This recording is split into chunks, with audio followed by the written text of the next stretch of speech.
And we are live, and with me I have Ben the Porter. That's me, yeah. Hello. Good to be on the show, Ren. We're back to do some more interesting sort of analysis, I think. Good to be on the show, Ren. It's is Yeah, are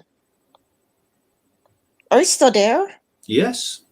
Yeah, all right. I'm gonna put the link in Twitter. Hold on. You could keep talking while I get the link Yeah, out no there. worries. I've got the comments tab open this time, so if I'm slow or anyone else wants to join and say what they want, that's absolutely great. It's pretty cool. Of course, the thing Rin and I both noticed is that these live streams, when they appear, when they're over, they're supposed to process into recordings. So they just like any other YouTube video. This is a process that should take just a couple of hours, but it seems to take days. Last time I checked, I gave up checking on the last one we did because I was thinking like maybe with Lonely Wolf's permission putting it on my own channel. But last time I checked, it was still processing about 3 days later. So it may have something to do with the encoding that StreamYard uses, because I've not noticed this happen with anything other than StreamYard. I've not Google, YouTube's house live streamer doesn't seem to have this problem. But of course, if you use the house live streamer, can only do solo shows, so it's not so good. But Oh, okay, Lonely Wolf, he did say something in the DM chats group. He says, I have a migraine coming on. I don't think I can make it. So, I'm looks sorry like, to hear. mm, well, so I guess we'll just get started without him. I mean, it's Yeah. a shame, really, though. But if Lonely Wolf can't make it, then no worries. But we were going to. We had a bunch of things that we were going to talk about, like the Milo Yiannopoulos and Destiny debates. And what was the most surprising for me about it was that Milo and Destiny, they seem to agree with each other on practically everything. Yeah, it was not what I expected. It was very different from like the Sargon ones. Well, Sargon's done two at MythCon, and both of them were quite heated and very contentious. Yet Destiny and Milo, it was very, very different. I actually, well, I mean, I wouldn't say I disliked. I wouldn't say I didn't enjoy the discussion. I mean, they did say a few interesting things, but it wasn't as animated or indeed gripping as some of the other discussions they've had at MythCon. I mean, they have some really good ones with a lot of controversy.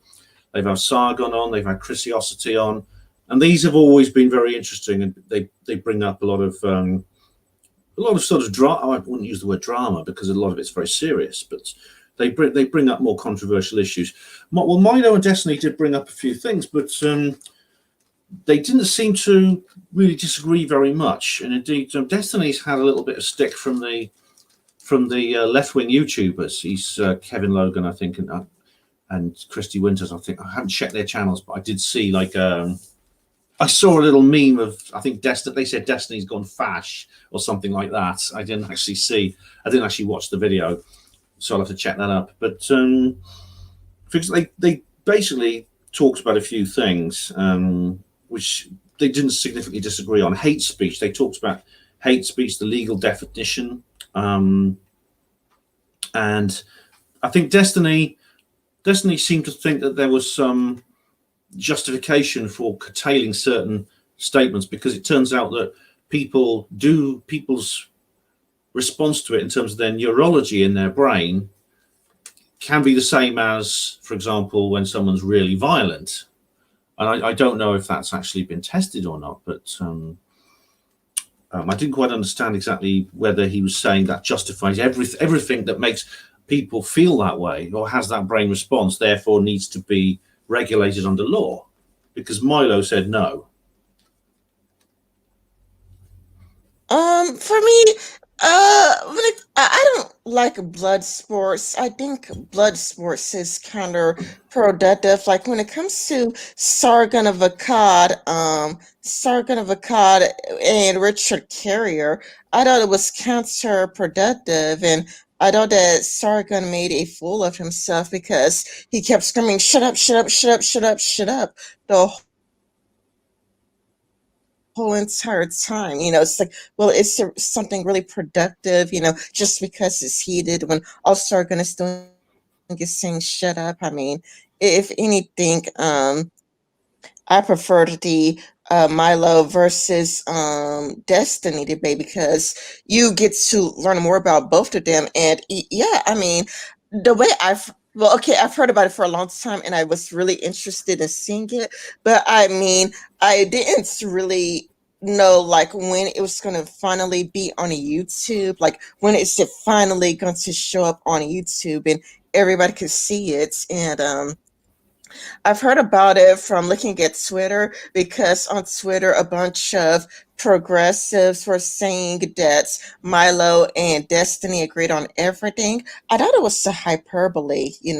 Like I thought that they were overreacting, and I thought that maybe they agreed with each other on two things or maybe five things at most, and then that they were just throwing a conniption and acting like they agreed on everything when really the progressives I was following were actually like on the level, like they weren't being hysterical or histrionic. They were really being on the level, like, wow, they really did agree on so many things. Not only that, but I mean, Milo, and we were talking about this off air for a bit. He seemed like further to the left than Destiny was. I mean, and even the host was like, okay, which one of you is the liberal and which one of you is the conservative? Because it's like Milo, he seemed, further to the left than Destiny. Like, even like Milo went so far as to complain about capitalism and claiming how we live in a capitalist society and thinking that capitalism solve all our problems. It's like, and he was talking about class issues, and you normally hear that from socialists and communists. Yeah, it was. I think when the subject of deplatforming from Twitter came up, if I recall correctly, I mean, I've seen two. I've seen this twice now. I've seen Kevin Logan's. I watched it on Kevin Logan's review, which is a kind of a bootleg copy from someone on the front row, and I've watched the official recording from a proper camera. But they were talking about, for example, the the conditions under which Twitter can deplatform somebody. And Milo took a more left wing position because I think, if I recall correctly, he said that under certain situations, what he calls the dangerous individuals, which apparently is a quote from Twitter, Twitter should be allowed to get rid of them. And Destiny said no under the same circumstances, if I remember correctly.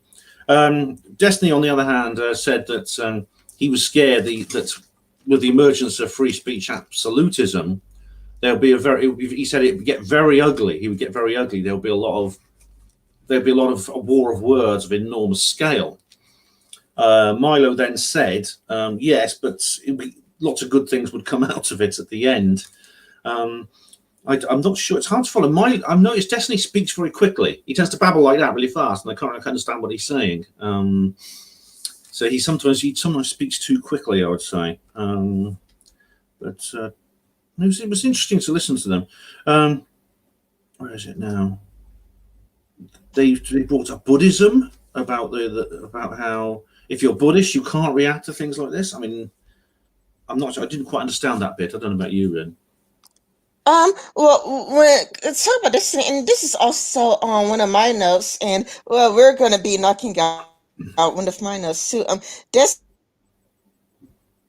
he says that we should basically leave hate speech alone. Like Destiny makes it clear that he does not care about hate speech at all, and that we should just leave it alone. But what he says that he wants to do is that he wants to remove conspiracy theories because he viewed that as more genuinely harmful, and by that he means like anti-vaxxers. Like he does it like he means like something like scientifically proven to be untrue, like anti-vax, because that's does more harm than good. And you also there's gonna be like people who genuinely and truly believe it. Like you're gonna have people like Kat Von D, who sincerely and genuinely believe it, and Kat Von D is going to, make sure to never vaccinates her kids. So he's just like, okay, if it's hate speech, like mean words over the internet, just leave it alone, and he doesn't care, and it's no big deal to him.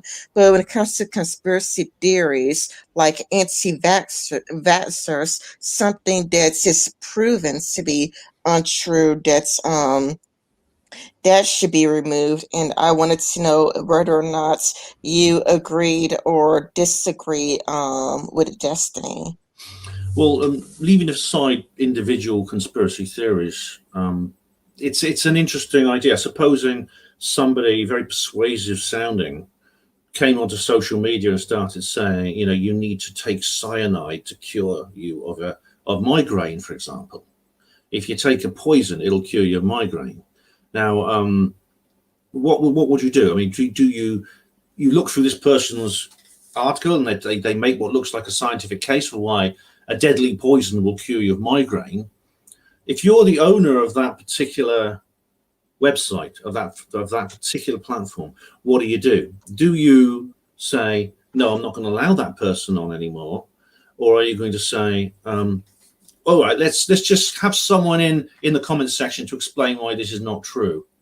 Which is going to save the most lives, I suppose, is the question. Because some people, obviously, if you ban them, then it's like you get the forbidden fruit factor, which is really the Streisand effect, which has really caused, which has really been backfired. That kind of censorship has very often backfired on the censors. Also, that might end up, people might end up seeking that out and then taking the cyanide and dying. On the other hand, do you leave the post up there and just subject it to the marketplace of ideas, let people underneath explain why it's wrong, and they can have a debate, and maybe a lot of people who were going to take cyanide will read that, and then they will not take the cyanide to cure their migraine. They'll stick to ibuprofen instead. To be honest, Rin, I don't know what the answer is. I really don't. I mean, obviously, if it's, I like the idea of free speech. I personally feel more comfortable with the idea of an open discussion on all these matters to find out what's true or false. But I do understand a platform, the management of a certain platform saying, no, that's going too far. If you're telling people to poison themselves, that's like inducement to suicide. Now, that is a crime under most laws. You can't try to incite people into suicide. So I think possibly it would fit under that level. I mean, it depends on the individual cases, but I don't know what's the right thing to do. Yeah, I think Destiny made it a really good point there. Like, if somebody was like an anti-vaxxer, and that there is a long list of people who believe in anti-vaxxers, like, should that just be out? Because it's like, you do know that there's going to be people like Kat Von D who genuinely believe it and perpetuate it, and of course there's going to be people who don't really believe it, but they're going to say it's a troll, and because it's going to be like humorous for them.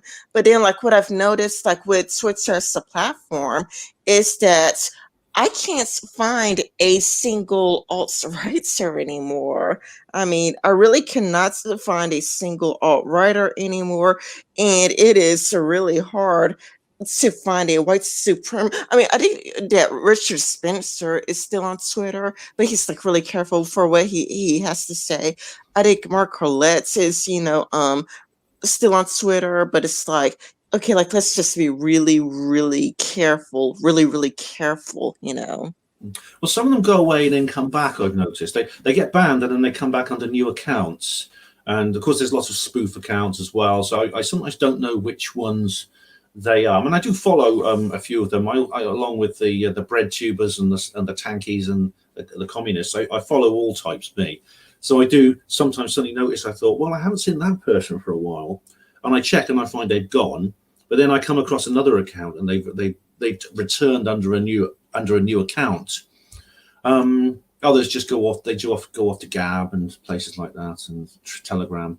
But Twitter seems to be, I think, the most. It seems to be the most in terms of progressive censorship. That is censorship of centrist and right wing views. I think Twitter looks like to be like the worst offender, with probably YouTube as a close second.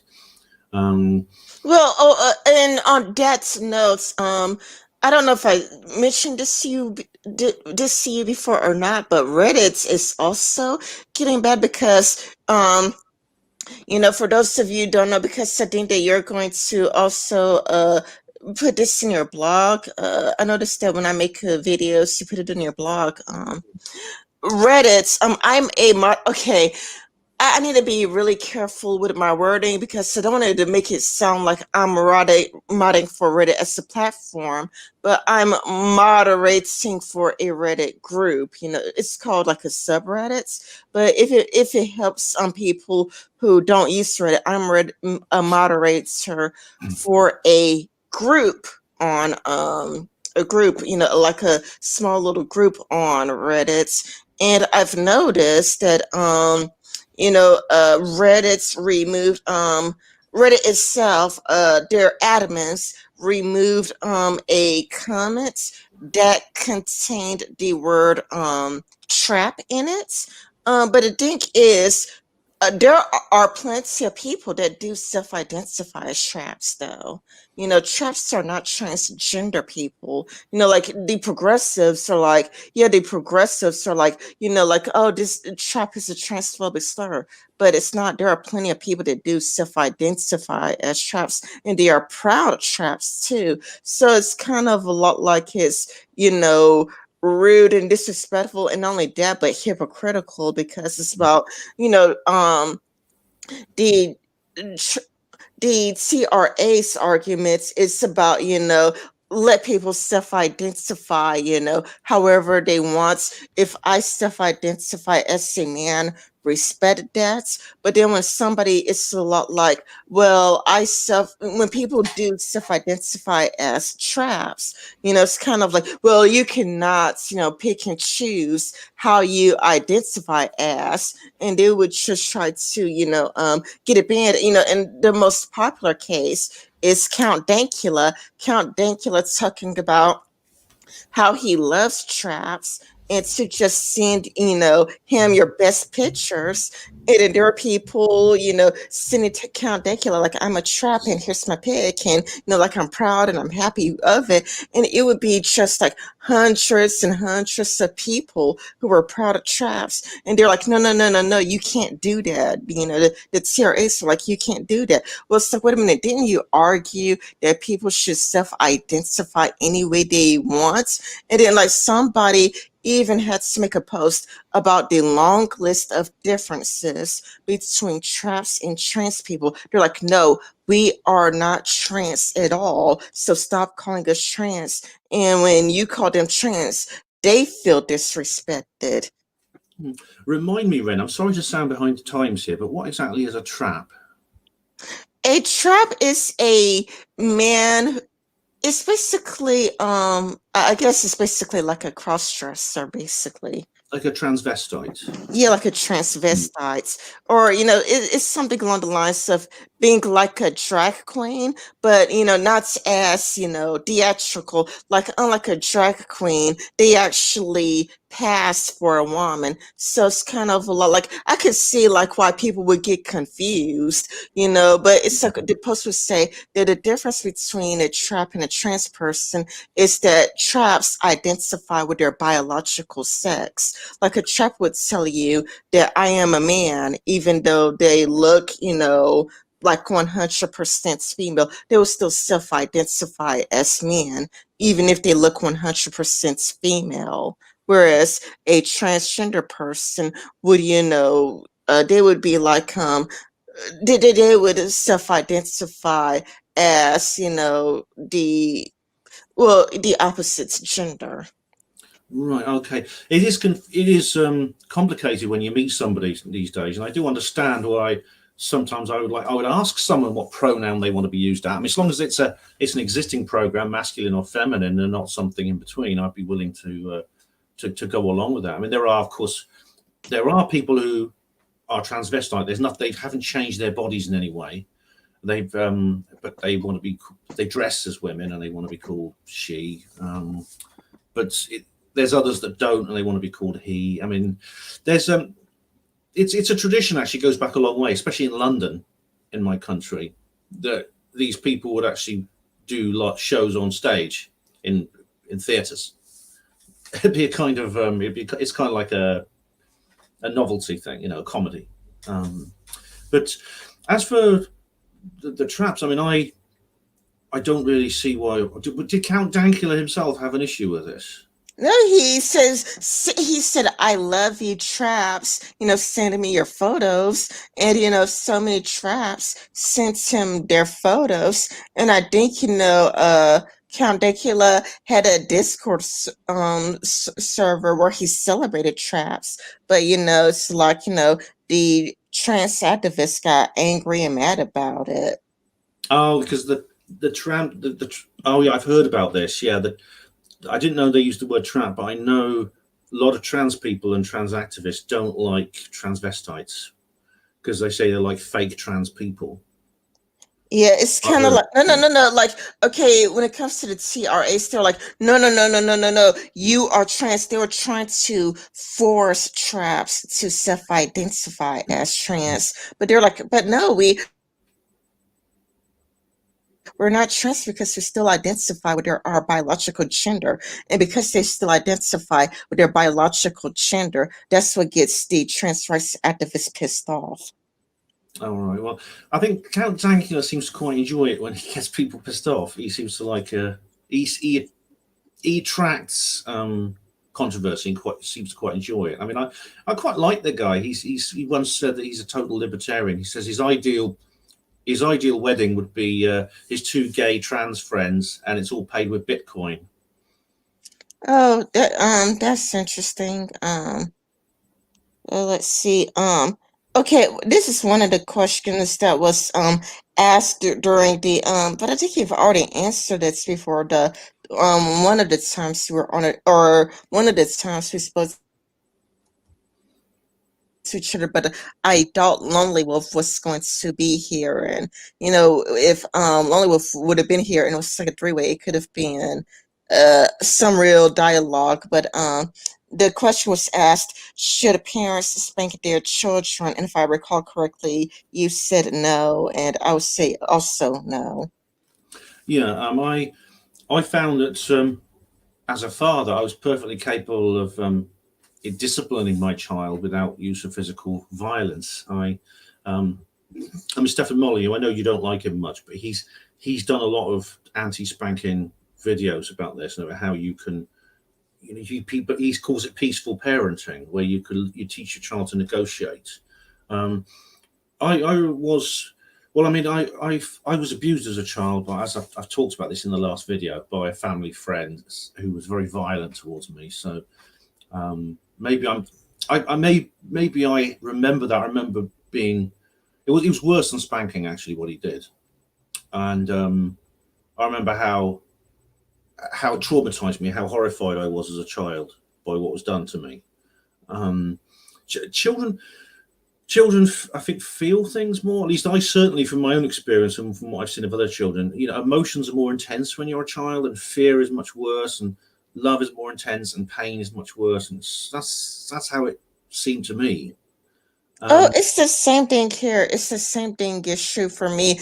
And I believe I said this on your channel that it's kind of like okay, I was in school and the teachers were telling me about people dying from cigarettes, and cigarettes causing lung cancer. And then, my aunt told me to go to the store and buy her some cigarettes. And I told her no, because I don't want her to die from lung cancer, and she spanked me for that. oh, that's horrible. That's sad because you, as a child, you thought you were acting out of kindness. It's it's awful. Actually, I should point out. I mean, this is something that, in a way, I think post-modernity resembles a childlike mentality in a way, or perhaps the child's vision of corrupt adults. Because one thing I hated, and I think lots of kids do, is when they see hypocrisy in adults. Because the double standard situation. It came up in the talk actually with Milo and Destiny when they came onto the idea of affirmative action and things like that. But when little kids, I think children seem to be born with an innate idea of ethics and logic. So, for example, if they're sitting down in front of their father and the father's telling the child not to smoke while he's lighting up, he's got a pack of 20 in his hand and a lighter and he's puffing away, the kid automatically knows, hang on, but you're smoking and you're telling me not to smoke. And no one has to teach the child that, they know it. And when we see these things in the adult world, like double standards, like, oh, well, it's okay to, this, if there's there's different moral codes for one person than from another. For example, I think what was the example I gave? It was the people on Twitter. Yeah. Like, for example, the threats on Twitter. Like, for example, somebody complained about threats, and this was then they started talking about dangerous individuals. Like the term dangerous individuals is what Twitter uses to describe Milo and people like that. Certain codes there's a code of conduct for dangerous individuals, which means you can get away with treating them in ways you wouldn't be able to treat the average Twitter user. So Twitter will tolerate even criminal behavior, according to Milo. I don't know if that's true or not, citation needed, but certainly they will tolerate very unpleasant behavior towards dangerous individuals that they wouldn't tolerate towards your average user. So when you see that, you think, well, what is it that makes Milo dangerous? I mean, Milo doesn't strike me. I know his book's called Dangerous, but Milo actually strikes me as quite a harmless person. I mean, I think he's a damaged person. I think he's been subjected to child abuse, and as a result, and he seems to have rationalized it into something good, which is very, very worrying. It shows he's traumatized by his childhood. But I mean, I don't know why they got rid of Milo over Leslie Jones, didn't they? I remember. Yes, they got rid of Milo over Leslie Jones. It wasn't because of what he was saying; it's because of what his fans were saying to Leslie Jones. Because they attacked her, didn't they? Attacked her, and they hurled racial abuse at her and things like this. Yeah, that's correct. And Milo, this isn't Milo doing it, but Milo kind of was seen as the ringleader because he kind of egged them on because he got into an argument with her. Simply, he gave her film a bad review, the Ghostbusters movie, and that started an argument between her and Milo. And these other people came in, and they started being horrible to Leslie Jones, and Milo got banned. I remember. Yes. And maybe they should have banned the people who were being horrible and let Milo stay if Milo wasn't doing anything particularly bad himself. Yes, that's correct. But Milo was talking about, if I recall correctly, Milo was talking about Facebook when he was talking about you could you could say things about Milo that you couldn't say about anybody else. It was on Facebook and it was quickly overturned in 3 days. All right, so that's actually you can't be nasty to Milo on Facebook, but you can on Twitter, or say nasty things about Milo. I'm just saying, like when it comes to the Milo versus Destiny, if I recall correctly, he wasn't talking about Twitter. He was talking about Facebook. It didn't like it was a rule, but they quickly I think that they quickly removed the rule or quickly altered the rule within 3 days because it received a lot of backlash. Milo, it's hard to know when Milo's being serious or not, but at one point, and possibly he was being ironic, but he said bringing back blasphemy laws. He suggested that Twitter should be run by right-wing Christians, and they should bring back blasphemy laws so you can't insult Jesus and God and things like that. He was probably being serious because he said that we've lost this free speech arguments. He did say that we lost the free speech arguments, and it's kind of like, well, if we can't win on the grounds of free speech, if we've been fighting for this whole entire time and we still lost, I mean, then maybe we should bring back a blasphemy laws because we can't win. And I think that the reason why is because of how people approach this. And I mentioned this to Grim Jim once because you see I was watching Christiosity, and this is an old video by Christiosity. And Christiosity was mentioning how she wants the progressives to make social change. And she's like, we should go and we should talk to our legislators. We should email our legislators. We should email our senators. And the way Sargon wanted to get things done is just by being really popular on YouTube. So it's kind of like he didn't do UKIP, but before UKIP, it was kind of, and it comes to think of it, I think that Sargon of Akkad went through like change.org, but Christiosity was kind of a lot like, we should just go to our legislators, we should talk to our state's representatives. And you can see, progressives, even when they were smaller in a number, still being successful. So it's like progressives, smaller in a number, buried with downvotes. I mean, like, remember 2015 through 2000, it would be from 2015 through like 2018, when progressives would get buried with downvotes and are forced to delete their channels, and they were really small in number, but they were like, hey, to get the changes we want, we should go to our senators, we should go to our state's representatives, we should go here. And I haven't heard Sargon mention anything about that, or any YouTuber. And Mhm. despite being small in number, progressives got things done. Or another thing that I mentioned when talking through Grimstrom, it's like when you really look at it, Christiosity like had a point, because there used to be a time when the idea of abortions was well hated, and it's still a well hated idea. So many people hate abortions, but what happened is so many people donated to Planned Parenthood, and by that, Planned Parenthood had finally enough money to pay the Democratic Party. So it's kind of like people just donated to Planned Parenthood, and Planned Parenthood donated to the Democratic Party. Or the atheist community. There used to be a time when atheists only represented only 8% of Americans. But what happened is that atheists came out in droves. They donated to what's the one that's is surrounded by David Silverman.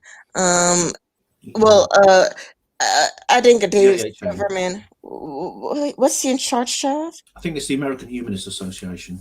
I think that David Silverman. I think he has an atheist organization. Like, I forgot the name of it, but it's like an atheist organization. But people kept donating and donating and donated. And Richard Spencer, David Silverman, even Chuck Glenn, would take parts in these atheist conventions, and they would just get their fancy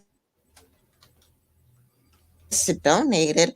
And it's like, atheism, it has become more acceptable through all those donations. Not only that, but even one of the person like Pete Buttigieg was talking about how he supports the Freedom from Religion Foundation.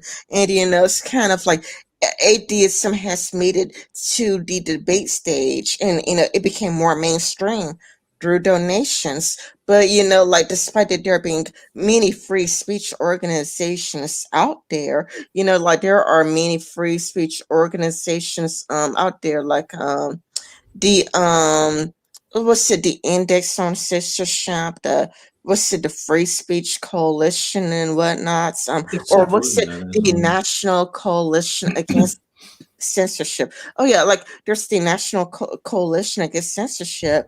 Yes, I mean, these free speech organizations gets like zero traffic though from free speech activists. Yeah, and there's a lot though. There's the ACLU. I can't remember what But that's. Sorry, sorry, like, Glenn. people who the left, who really wanted to normalize abortions. What do you say? I just so I thought you'd finished, but you were But just then paused. Yeah. So Yeah, you cut but off a little bit there.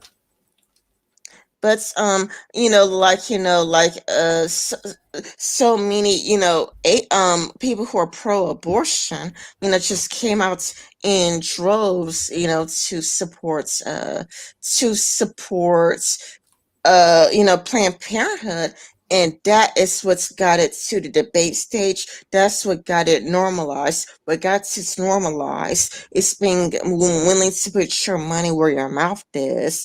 And what free speech activists do is that they send their money to, Sargon's Patreon, and we see no changes, but nobody's willing to give their money to the National Coalition Against Censorship. Yeah. So what Christiosity just has done is essentially she's going through a more conventional political lobbying process. So she said, like, so approaching your congress person or your senator, your state representative, assembly people. That's almost like a kind of pre-internet kind of form of activism. And as for crowdfunding, I mean, it is really quite amazing how crowdfunding and grassroots, even pre-internet, has an amazing effect. It's true. People get together, they start donating, they start um, basically getting bigger and bigger as a lobby group, and as even as a sector of the electorate. And change can come about that way, and we've seen it in the United States. I must say, in my own country, in Britain, it's very, very different because the attitude towards religion in Britain is so different. A lot of Americans. Have you ever been to the UK, Ren? Because if you have, I mean, you'd see that. But at the last census, more than 25% of people positively identified as atheist, and there's probably many more who wouldn't say anything. So it's a very, very different country. But on the subject of Sargon, incidentally, Sargon of Akkad, do you remember when he joined UKIP and he was like getting everyone else to do it? He was like, he and Paul Joseph Watson both joined UKIP, and all their fans started pouring into UKIP. That split that party in two. Nigel Farage, who was like the founder and leader of it, broke off and formed the Brexit Party, whereas Gerard Batten decided to stick with UKIP. And I think about three-quarters of UKIP, just entire branches of UKIP, defected to the Brexit Party. And that was all over Sargon.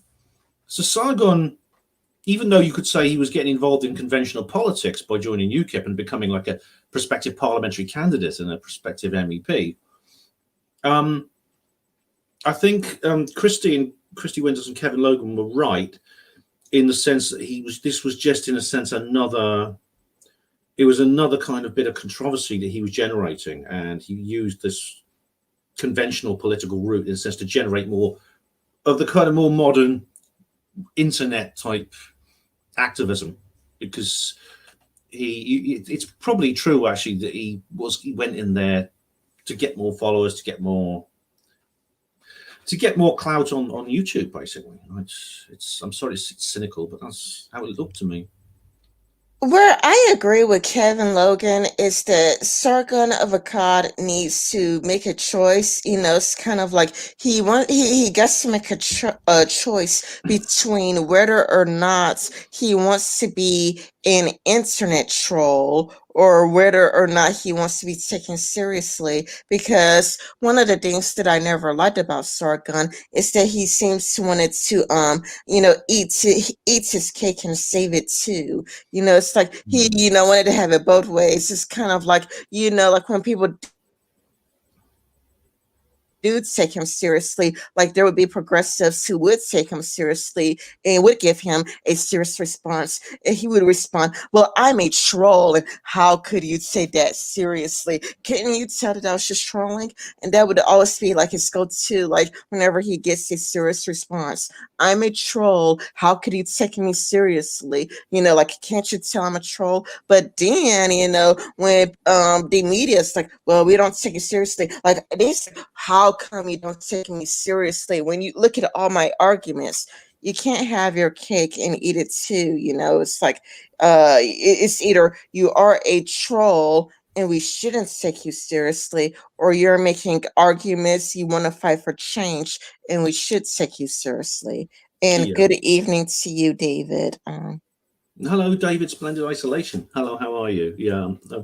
Sargon, yes, I think you and I discussed this at the time, Ren, because when Sargon started launched into what looked like an attempt at a serious political career, we said no, he would never achieve it because of the baggage he's got.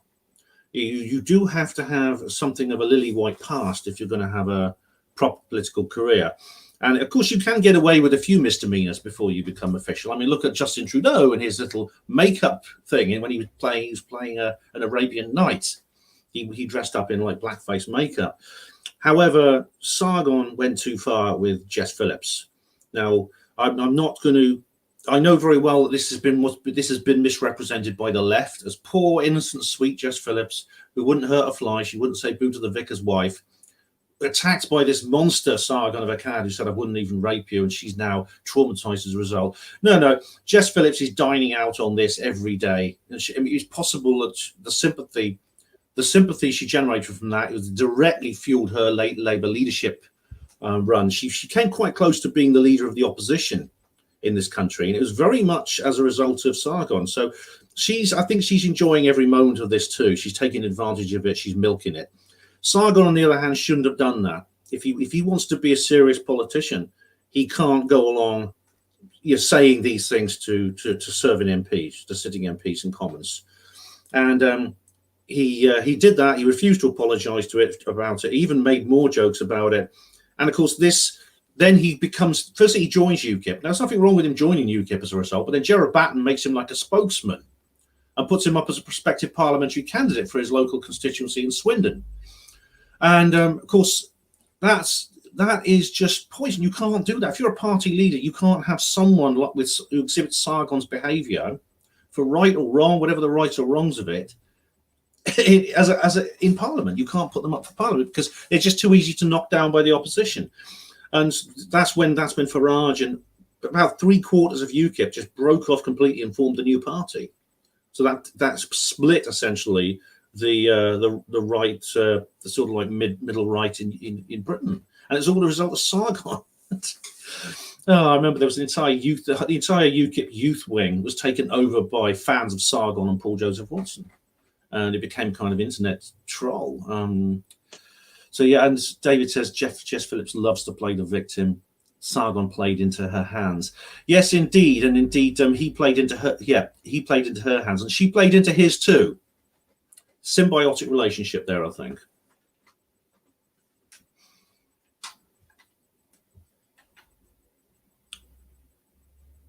Also, we also got to remember that when it comes to Justin Trudeau, him being in blackface didn't come out until he already won the leadership. It's kind of like he was a leader, and then like sometime later, it's turned out that he did blackface, but he was already prime minister when that came out, if I recall correctly. That's true. Yeah, it's quite recent, although. Again, it was something from. This is what they called it actually, offence archaeology in this particular debate, and offence archaeology.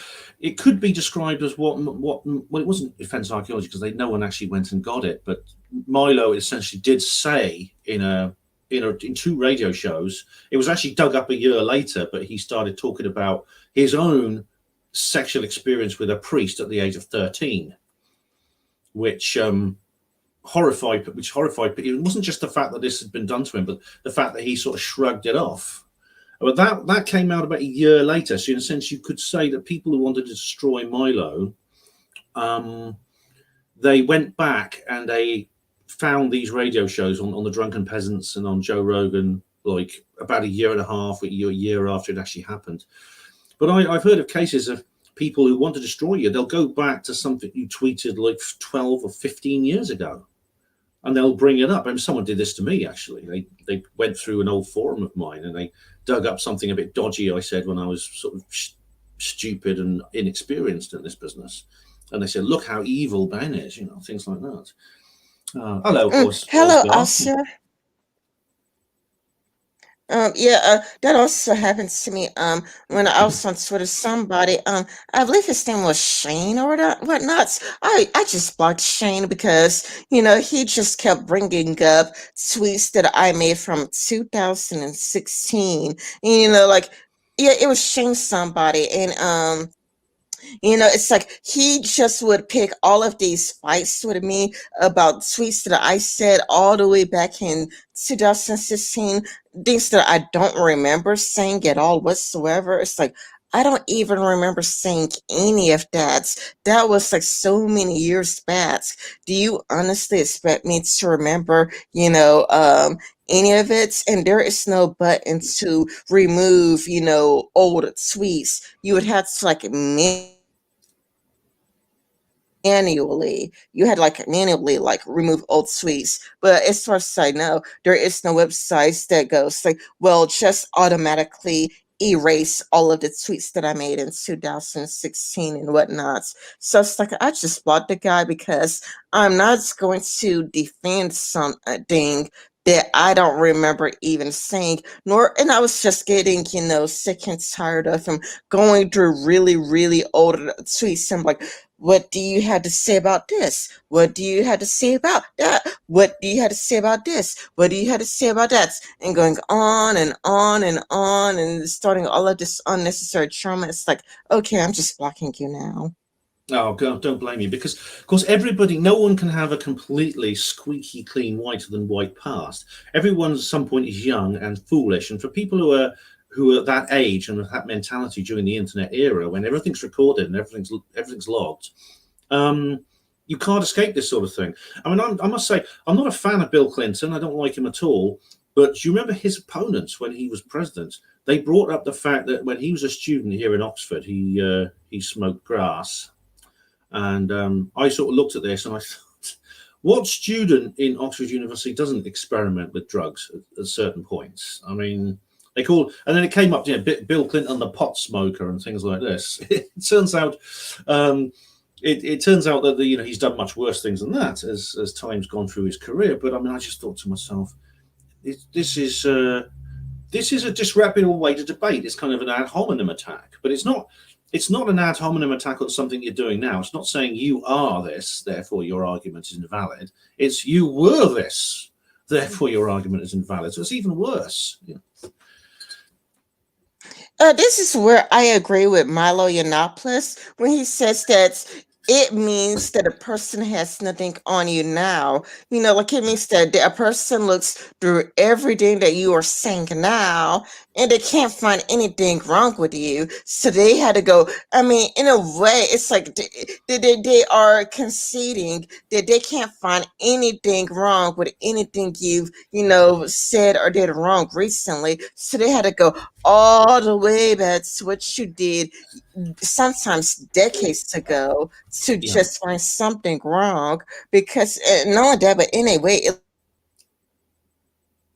looks really, really pathetic. It looks really, really pathetic and really, really desperate that this person has been so wonderful and so amazing that you had to go all the way back decades and decades and decades into the past to finally find something wrong that they did because you couldn't find anything wrong that they're doing in the present. Exactly. If it's more than a few years ago, then what they're essentially saying is we can't demonize you by anything you've done doing or have done recently in your current sort of state of mind. So we're going to try and demonize you by things that you used to be and things that you were. And it's actually quite Orwellian in the sense that imagine if the government would do this. Imagine if the government did this. All these like kind of libertarians and people like that would be against it. Like I mean, Milo, he exposed Richard Spencer for being the two faces of Richard Spencer. I'm not a fan of Richard Spencer. I've always found him very slimy, and he wears a suit and he has a nice haircut and everything. But then after Charlottesville, he did this. He was just lost his mind and he was screaming and shouting at the top of his voice like some kind of mad thing. And someone recorded it and handed it over to Milo, and Milo publicised it. I remember, and that led to the downfall of Richard Spencer. Richard Spencer's now a Joe Biden fan, apparently. But I just thought to myself, it's what this is why I suppose you've got to be good on both sides. You know, you've got to if you want to do good, you've got to be good, and don't never think that no one's watching you and no one's listening to you. And it is a kind of big brother situation, because you know that even these people who are libertarians who are against censorship and some surveillance, they will use it against you if you turn against them. It's like digging up dirt. I think this is what Epstein did. You know, he used to entrap people and then blackmail them. Oh yeah, Epstein did do that. Like I read an article about, like how Epstein would get like a bunch of powerful politicians to sleep with 14-year-old girls and, record it, take photographs of it just so that he could blackmail over them later. And when it comes to online censorship, I would say that conservatives have it worse than the left does. Like with the left, they're normally the ones hunting through your past, and but like for right, and I think that what's really happening is kind of like if you could hunt through the past of right wingers, then we should start hunting through the past of people through the left, because then it's all like one sided. You can't expect people to want to one sided battle for for very long. So people are gonna go like, what's good for the goose is what's good for the gander. It's like, well, if you're gonna keep digging and digging and digging into dirt we did, we're going to start digging and digging into things on the left. Like they don't really do it for small people on the left. What they do is they're looking to like big people on the left instead of small people on the left. But then what's interesting is that people on the left decided to just call out their own, and you can see this with J.K. Rowling. Like instead of it just being, like at first, right wingers are like, we were really tired of your digging into like our history. Like, this is a good example. Blair White's, kind of like how like a Blair White's, was in blackface like years ago, like all the way back in like 2016, and nobody cares anymore. She has long since cleaned up her ad, and it's like if she still did things like that, anything that is remotely, even like alt lights or whatnot, you do know that if she did something like that like last week or last month, like they would bring it up. But instead of bringing up something she did a week ago or a month ago, they would have to go all the way back to 2016 and bring up her in blackface when most people do not care anymore. I mean, and in fact, there are people who are still defending it. Like there are people who are still defending it. For me, it's like I find it tasteless, and the reason why it's like you never ever see anybody, face mask comes in several colors. It comes in red. It comes in yellow. Nobody puts on, a yellow face mask and claims to be Chinese. Nobody puts on a red face mask and claims to be Native American. So it's like I don't know why, people would go, because she didn't just have on the charcoal face mask. She did use hashtag Black Lives Matter.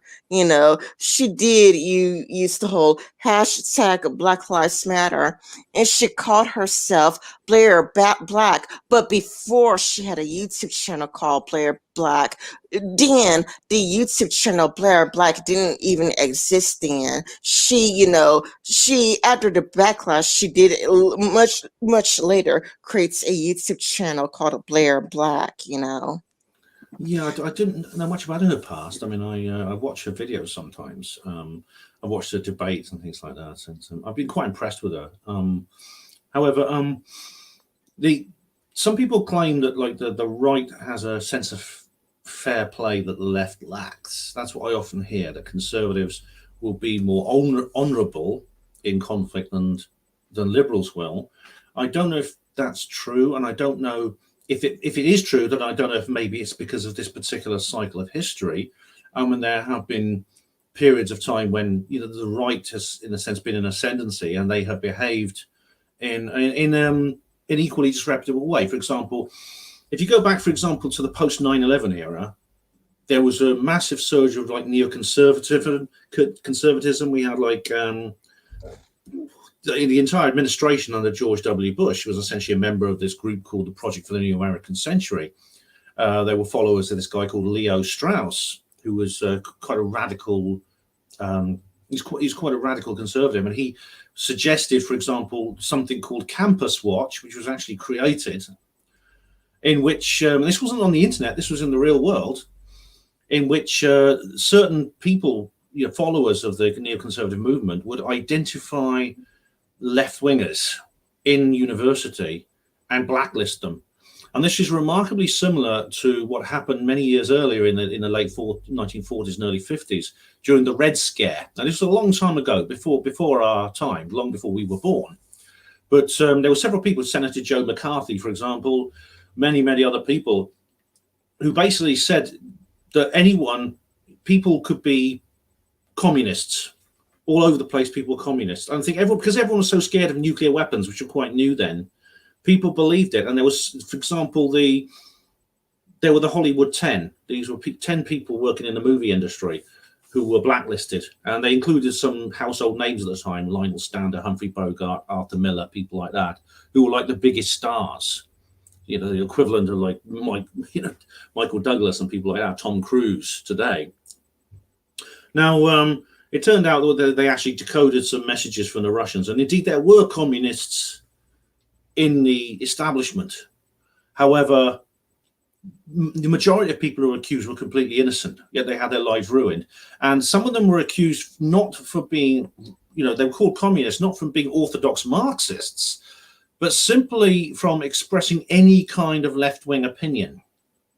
So, for example, being in favour of publicly funded healthcare or something back in those days, they'll say, "Oh, you're a communist. You're working for the Russians," and things like that. Of course, that's completely unfair, and it's not unlike what the left are now saying to the right. They're saying if someone says, "Oh, maybe affirmative action is not such a good thing. White people aren't all evil," and they say, "You're a racist and you're a fascist, and you're working for the Ku Klux Klan or something like that."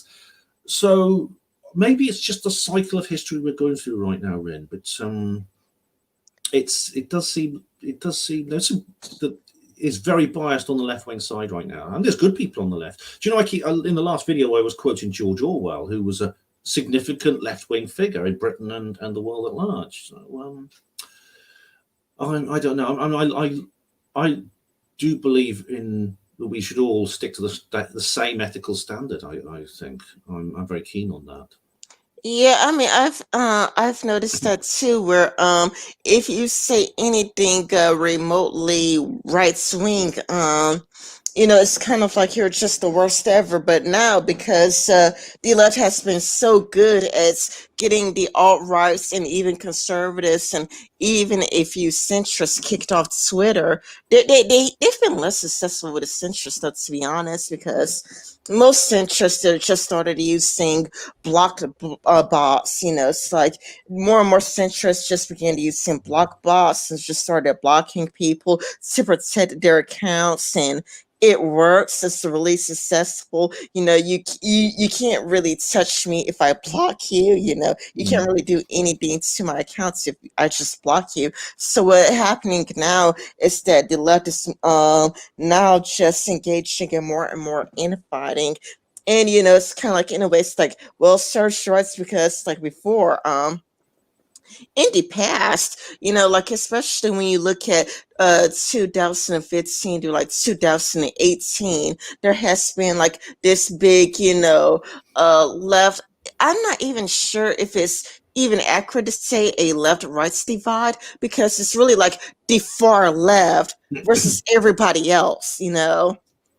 like it's the far left versus the centrists, the moderates, the conservatives, the far rights. It would be everybody against the far left. But then, like, because the far left, like they like signed petitions, and they went through the conventional method, like letter writing campaigns and whatnot.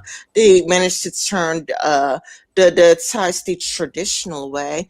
And I mean, it's kind of like now they just gotten rid of so many of their former enemies. Like the typical right winger can't, manage to stay in the on a Twitter space for long. So it becomes, it's kind of like there's nobody else for them to argue with except the people that aren't pure enough.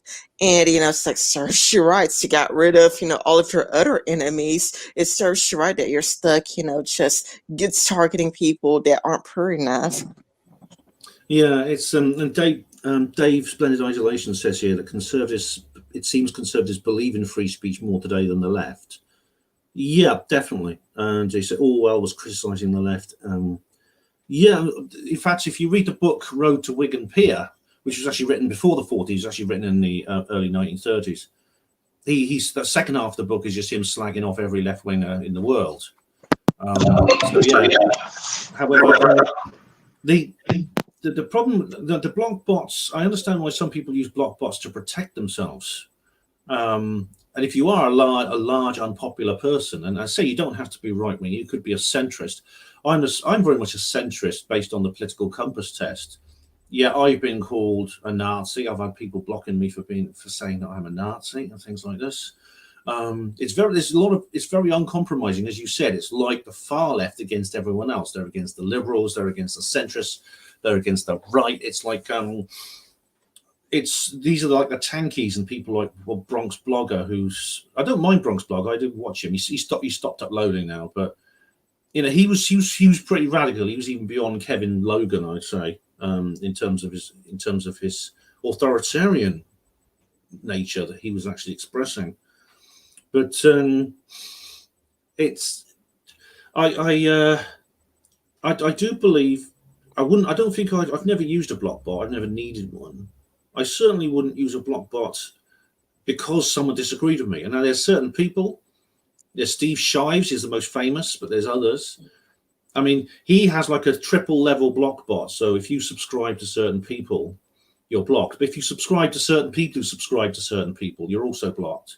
And even if you subscribe to certain people who subscribe to certain people who subscribe to certain people and follow them on Twitter or whatever, you're also blocked. So if you actually do the maths, Steve Shives must have many millions of people blocked if you work it out.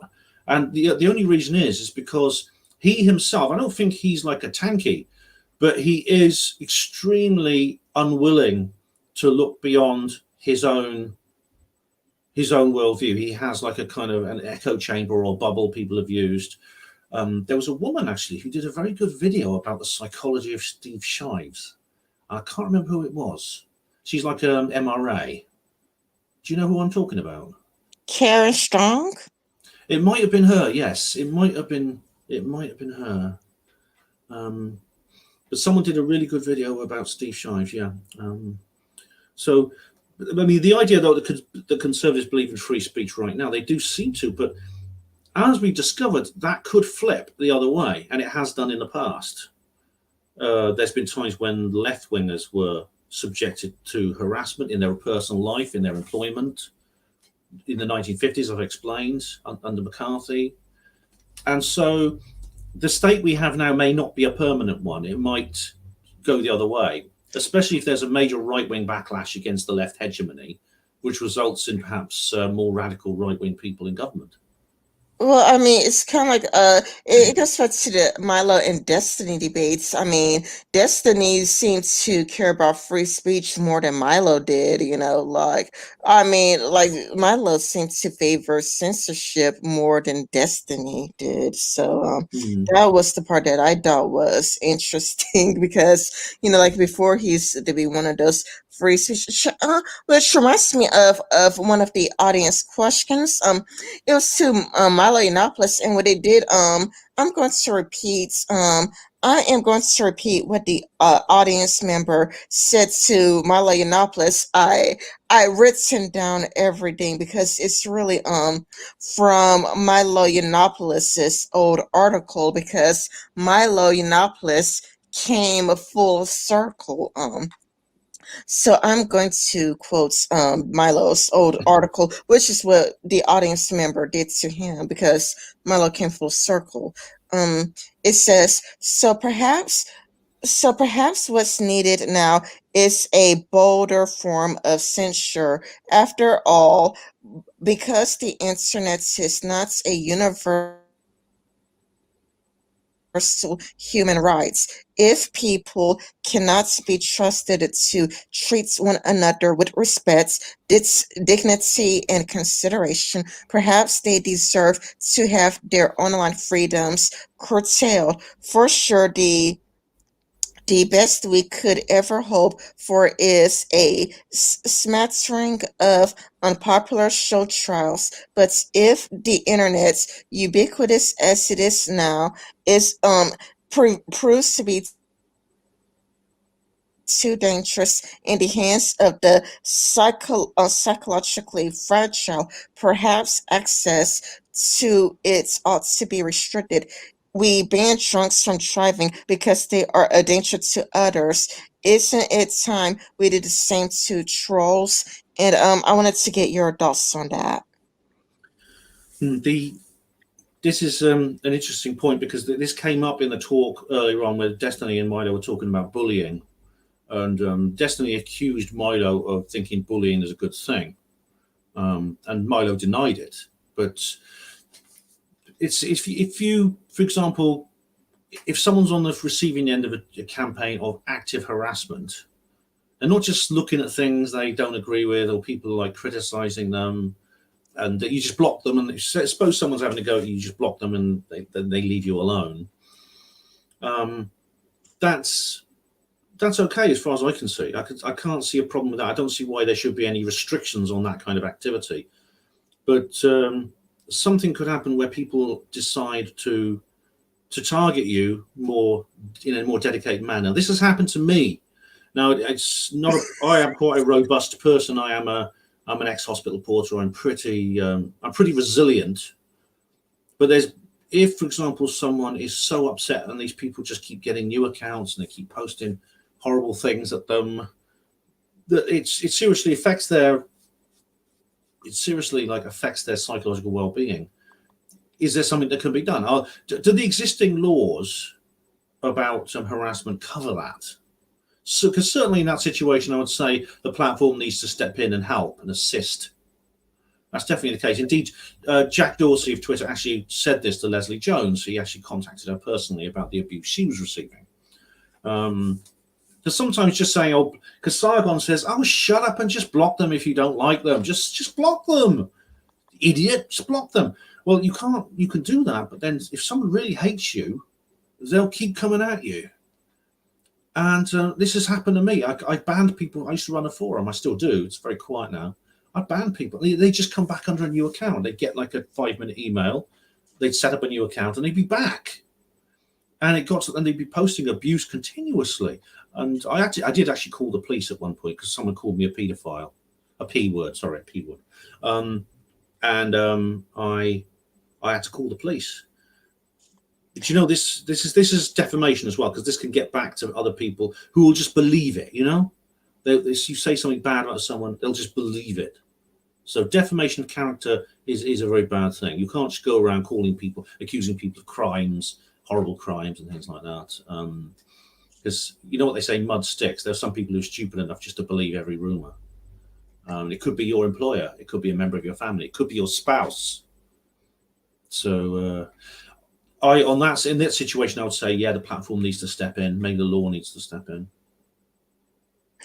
Yeah, and that's also what's happened to me online. I have received like really nasty online harassment, and when I say really nasty, I don't remember know if you remember this or not, but I was impersonated online, and fortunately, I did a live stream about it where somebody invited me to clear my name, and I had proof of it. I had a bunch of archive links and screenshots, but somebody impersonated me online, and they were getting in fights with other people on Twitter while pretending to be me. They were contacting my friends, and like they went like that low. They went so low as to contact my friends, and again, like picked fights with other people pretending to be me. They were acting like I was sleeping with Ethan Ralph, and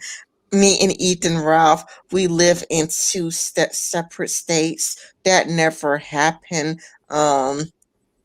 That never happened, and it's kind of a lot like one of the people harassing me was trying to make it look like I'm alt right, and I mean I'm black, and it's kind of like I really am black, like as you can see, I'm black, but it's kind of like this guy was trying to make it look like I'm an alt writer, and it's kind of like it just got so pathetic, creepy, and ridiculous that I just, it's like I went on a blocking spree because this was really, really horrible, awful, and it's just a nasty way to treat another human being. Like, how horrible do you have to be to impersonate somebody online and to accuse them of being all right? And I think that they wanted to do it to just make me unemployable. But I mean, the funny thing is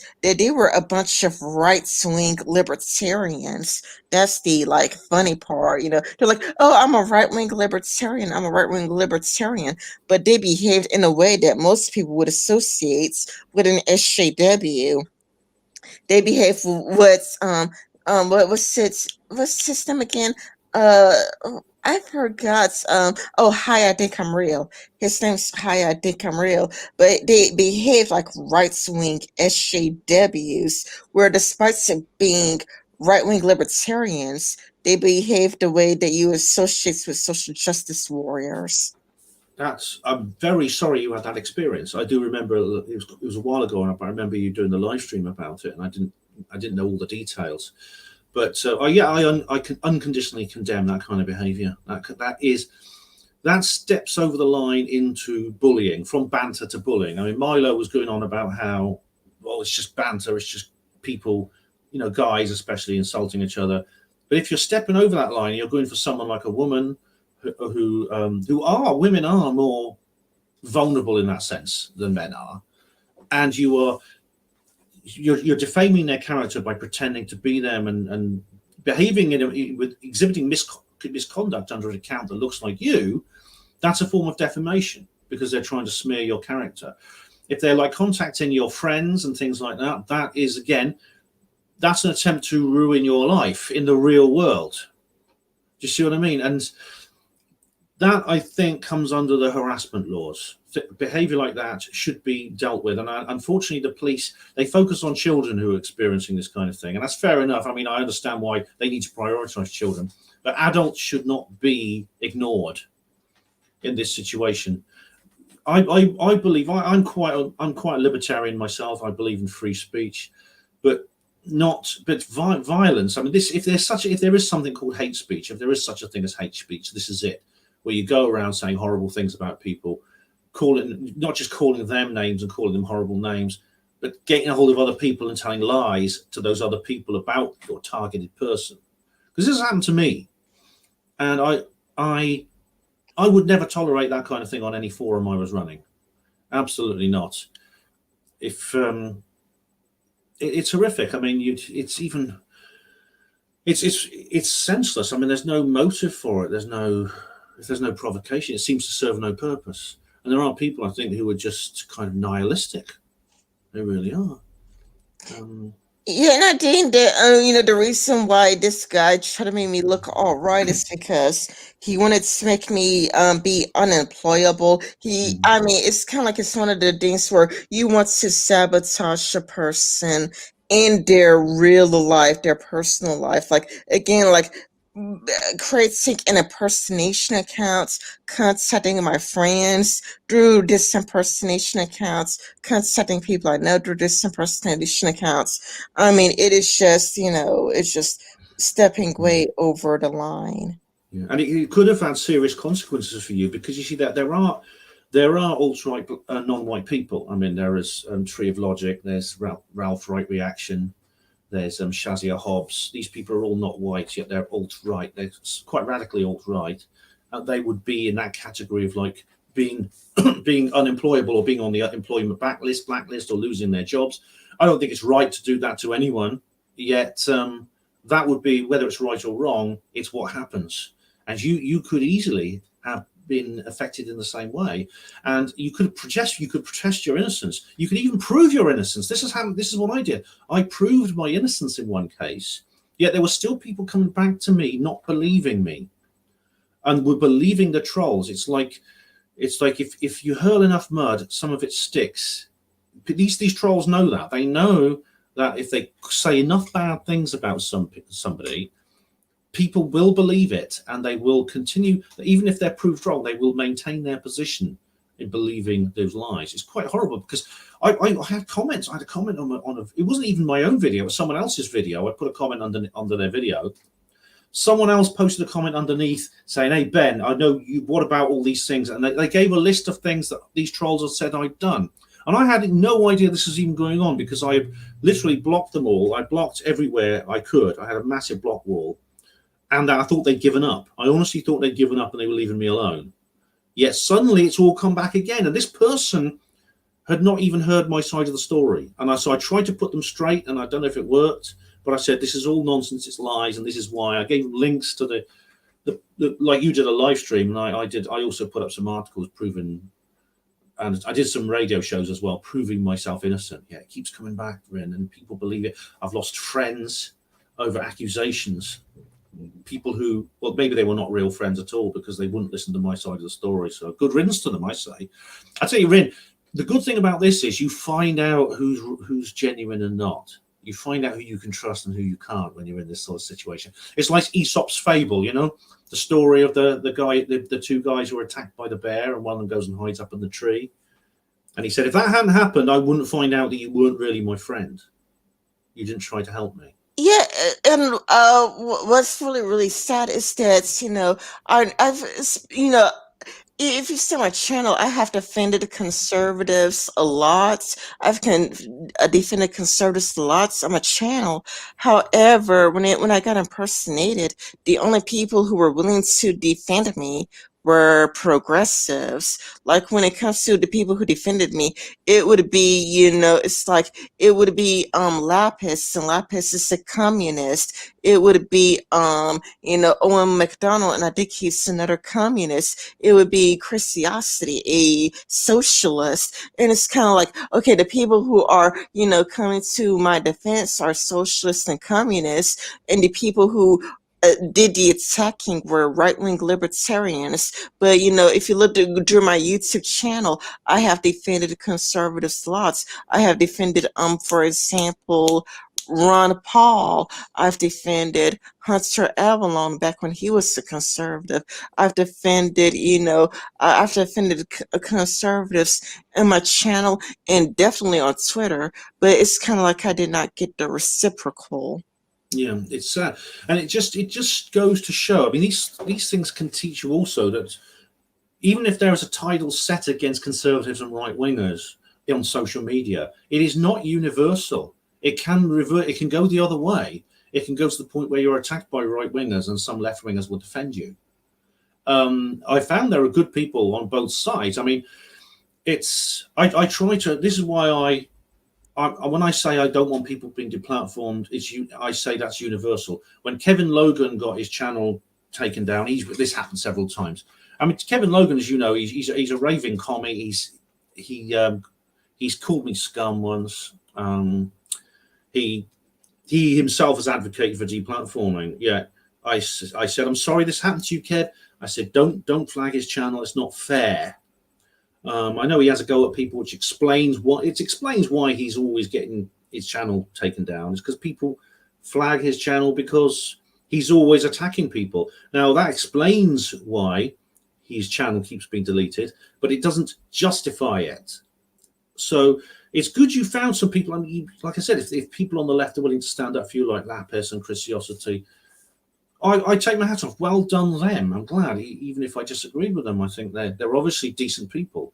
What I find is the character and beliefs don't always fit together. There are people whose beliefs I oppose, who I think have good characters, and there's people whose beliefs I support, fellow centrists, who I think are horrible.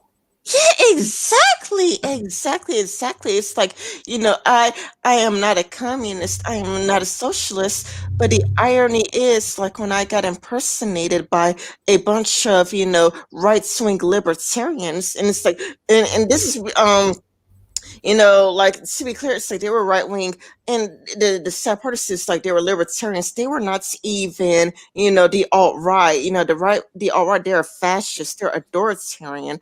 I got impersonated by a bunch of right wing libertarians, which is, ironic. It's like because they're not known for, this type of behavior. But the alt right didn't do this to me. The alt rights never treated me that poorly, and that's like the irony. It's like really strange, and it's like weird because it's like the alt right never treated me that bad. They would just call me the N word, and that's it. Or they've sent me a few death threats. Well, loosely, dimly veiled death threats, but it was like it was the libertarian rights community that was, impersonating me.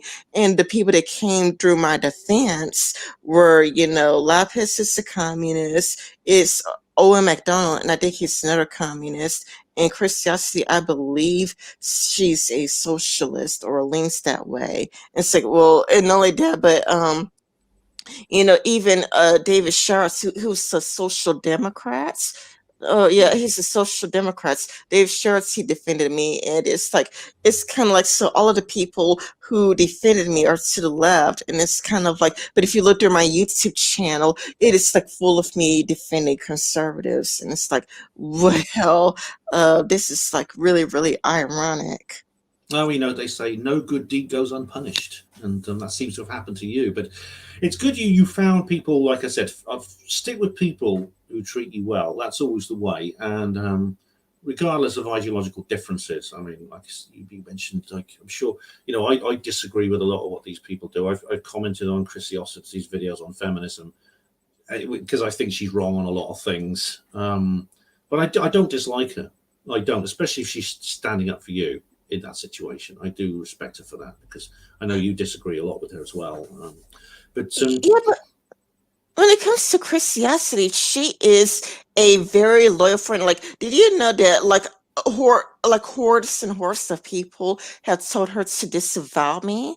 Like, do you know that like she like received like numerous tweets and like private messages telling her to like disavow me? But even though so many people told her to like disavow me, and no points of time has she ever disavowed me. And no points of time has she ever put me on blast. And it's like, it's like all of these people, told her to disavow me. And, like, and I now see these tweets. It's like, Christiosity, she is your friend. Like, Christiosity, like, what do you think about this that she said? Christiosity, like, what do you think about this? Christiosity, she's your friend, right? So, I mean, like, it's a bad look. Like, it's a really bad look that, you're friends with her. And I don't know this is about you, but she's still stuck by me. And that, like, that really, like, wow,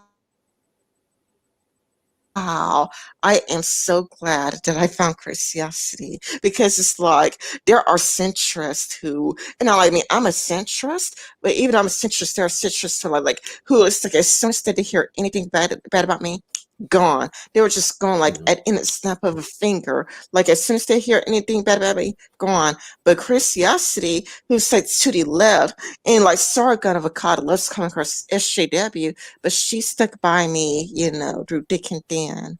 in that case, she's a good person and you can trust her. And this is the clearest indicators. If you have some good person like that, they're very, very precious, and I'm glad you two are friends. I mean, I've got a person. It's someone called Miles Johnston, who I don't think you'll have heard of, but David, Splendid Isolation. I think you know this guy, but he's been attacked several times, and I've defended him, and I've been one of the few people defending him.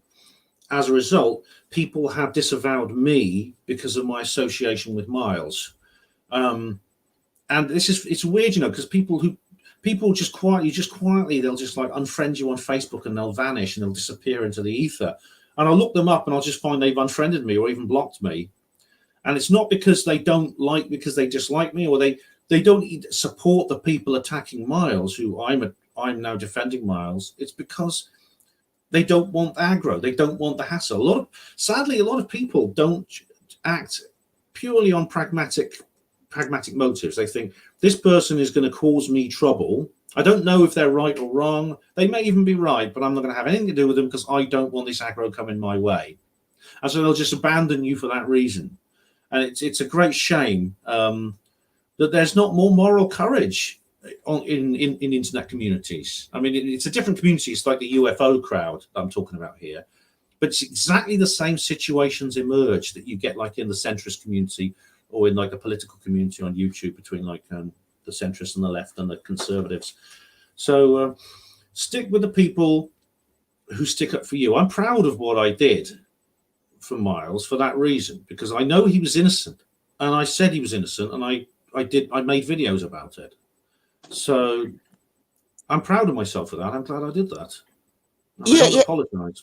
yeah, and it's like that's the reason why, I consider, Chris to be my best friend, because it's kind of like, like when somebody shows that they're going to stick with you no matter, how many times they get told to disavow, that's like a really good friend if they get told to, disavow you, to block you, and they're still there, because it's kind of like if she lost people because of me and she's still sticking by me, like that's a good friend. Yeah, definitely, that's it. Now, there was something else that I wanted to get on because I sent you a few videos. I don't know if you I hope that YouTube does YouTube censor the Cal Rittenhouse thing. I saw that. That's the guy the guy talking about the guns. That's the black guy who the lawyer talking about guns and things. I saw that one. The ones with John Oliver, I can't watch for some reason. John Oliver is banned in this country. I don't know because he's actually English by nationality. Uh, So, but for some reason, he's banned in Britain. Wait a minute, John Oliver, who is British, is Yeah, banned in Britain. That is. yeah. It's weird. I mean, I know he's moved to the United States, but he's British, and but I all the videos of him I can't access. I don't know why. Or the one, including the ones you sent me, and I don't know why that is. That is really, really ironic because it's like you Yeah, cannot watch a British person. It's like he's British and he's still British and he's like yeah. a proud Brit. And it's like he's just a British person making videos in the USA and you cannot watch anything he has to say. That is Uh, like really, really ironic. it's weird, isn't it? I don't get that at all. But the Kyle Rittenhouse thing. I mean, the analysis was pretty good because the guy who's a gun expert and he's a lawyer. He was saying like that in the heat of the moment when no one knew what was going on, because they didn't realize that because in the first shooting, Rittenhouse was actually defending himself. It's pretty obvious it was a case of self-defense. But then some of the guys who'd been shot, his mates came over and they just saw him running away, and they just thought Rittenhouse basically initiated an attack and shot this guy. So they chased after him, and that's when the second shooting happened because they were attacking him. He was on the floor, so of course he shot, but he actually fired at these people and shot a couple of them. It's one of these things that happen in these riot situations. Things like that happen, and of course you can see quite clearly when you watch the video from the comfort of your home that Rittenhouse was in the right. Yeah, in that situation, on the riots on the streets like that, who knows? I mean, no one really knew what was going on, and it's a great shame that happened. It's a great shame. But I mean, of course, he's been called a Nazi, and of course they're going to try and brand him as a Nazi now. And of course, he's not. He's just a kid. I mean, he's actually underage for carrying a gun. But you know what it's like with the media. Yeah, yes, and this is why I wanted to bring up John Oliver, and I cannot show any of his videos on my channel because false DMCA's happen, and I wouldn't put it past them to send me a false DMCA. So what I did is that I basically written, I took notes basically. I basically took notes of last week tonight with John Oliver. Now he's talking about Cal Rittenhouse. I don't know if Cal Rittenhouse saw the McCarthy's speech the Nazi chose to kill two people, but I do know that he was an avid Trump supporter and he was sitting front row in the back in January. So what he's saying is like he's basically trying to smear Cal Rittenhouse as a racist because now of course he cannot show anything racist that Cal Rittenhouse has said and done. And I don't know if you seen anything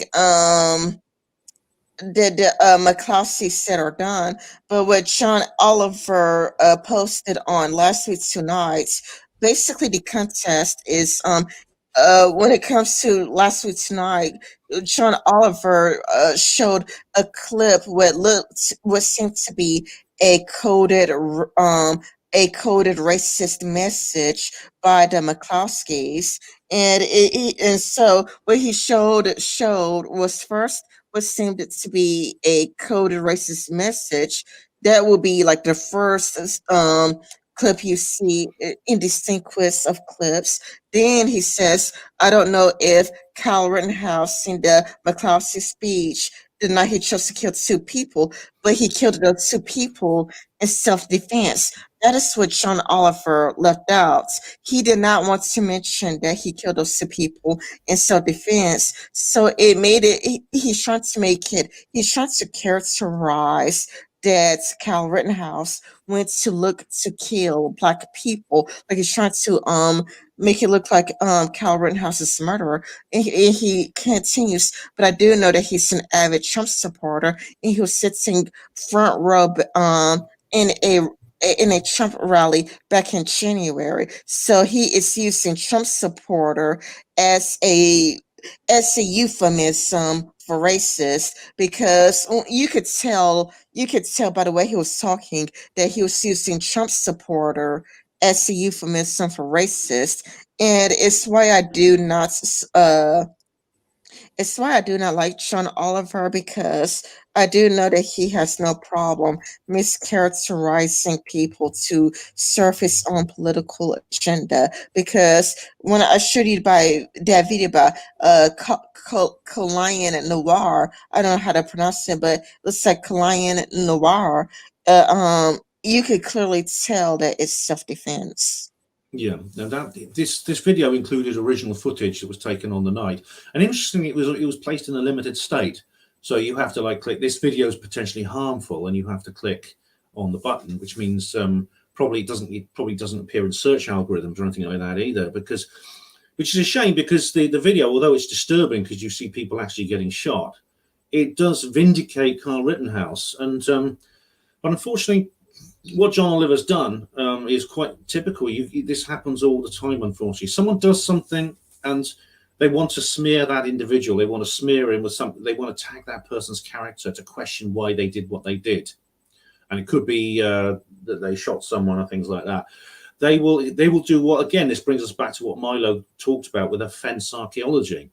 They will go through everything you've ever done and they'll sift through all your past tweets and past blog posts or things like that, trying to find something, anything that could be used to say this person is disreputable in character and their motive for killing this person was, say, racial or something like this. It could be a joke you made 5 years ago, which is a little bit risque.